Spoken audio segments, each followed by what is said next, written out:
அதனால தான் ஆண்டவர் சொல்லியிருக்கிறார், எப்பா நான் உனக்கு பலனை தரேன், தைரியமாக எழுந்து நில்லு, நீ பயந்து உட்கார்றவன் அல்ல.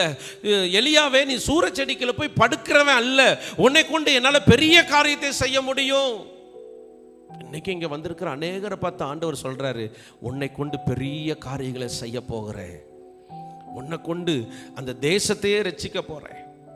இப்போ நாங்களாம் கிரிக்கெட் விளையாடுறோம், நான் ராஜேஷ் சுந்தரேட்டா எல்லாம் கிரிக்கெட் விளையாடுறோம்னு வச்சுக்கோங்க. எங்கள் டீமுக்கும் தன்ராஜ் ஐயா டீமுக்கும் மேட்ச்சு.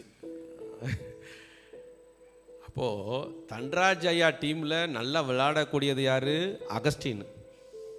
அப்போ விளையாட போகிறதுக்கு முன்னாடியே நான் சுந்தரேட்டா ராஜேஷ்லாம் என்ன பேசுகிறோம் தெரியுமா? இந்த அகஸ்டினுடைய விக்கெட்டை மட்டும் எடுத்துட்டோன்னு வச்சுக்கோங்க, நம்ம ஈஸியாக ஜெயிச்சிடலாம். அகஸ்டின் விக்கெட்டை எப்படா எடுக்கிறது பேசுகிறோம். உடனே சுந்தரேட்டா சொல்கிறார், நான் அவனை கடுப்பேற்றுறேன் எதையாவது சொல்லி. அவன் கடுப்பாயிட்டானா அவன் நிதானத்தை இழந்துட்டு அவுட் ஆயிடுவான். இது கிரிக்கெட்டில் நடக்கும், நிஜமாகவே நடக்கும். கைக்கு வந்த பந்தை எடுத்து பேட்ஸ்மேன் எரியிற மாதிரி இப்படி பண்ணுவாங்க. ஏன் தெரியுமா? முடிஞ்சோன்னா அவங்க தான் கை குலுக்கிட்டு கட்டி பிடிச்சிட்டு போவாங்க.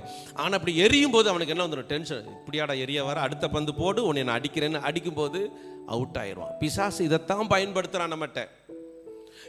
இவன் ஒரு நல்ல விசுவாசிடா, ஜெபிக்கணும் தீர்மானம் பண்ணிட்டான், நீ கர்த்தருக்காக வைராக்கியமா நிக்கணும் தீர்மானம் பண்ணிட்டான், இவனை தொடு, இவனை தூக்கு. இந்த விசுவாசி இது நம்ம ஆளுடா, வேறு தான் வெள்ளை ட்ரெஸ்ஸை போட்டு போகும், ஆனால் இது செவிக்கவே செவிக்காது. சர்ச்சில் நிற்கிறத பார்த்து பயந்துட்டியா? ஆக சர்ச்சில் தான் ஒரு பில்டப், இது வீட்டுக்கு வந்துட்டா அவ்வளோதான், ஒரே நாடகம் தான், ஒரே பொரணி தான். அதனால் இதெல்லாம் பயப்படணும். ஒரு வல்லமையான கூட்டம் ஒன்று நடந்துச்சான்.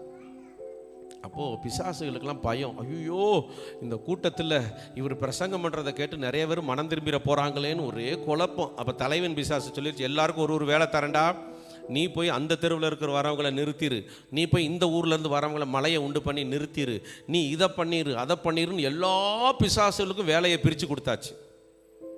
சொல்லிட்டு தலைவன் பிசாசு எல்லா பக்கம் போயிட்டு அந்த கூட்டம் நடக்கிற நேரம் உள்ளே வந்து பார்க்குது, எல்லா பிசாசுகளும் கட்டில் படுத்து ஹாயாக புறணி பேசிகிட்டு இருக்குது. இது அங்கே கூட்டம் வல்லமையாக நடந்துகிட்டு இருக்குது. எத்தனையோ பேர் தடையெல்லாம் இல்லாமல் கூட்டத்துக்கு வந்துட்டாங்க. எத்தனை பேர் வந்து நிற்கிறாங்க பாரு. எல்லாரும் உட்காந்து கருத்தாக வசனத்தை கேட்டுட்டு இருக்காங்க. நீங்கள் போய் அவங்கள தடை செய்யாமல் இங்கே படுத்துருக்குறீங்க.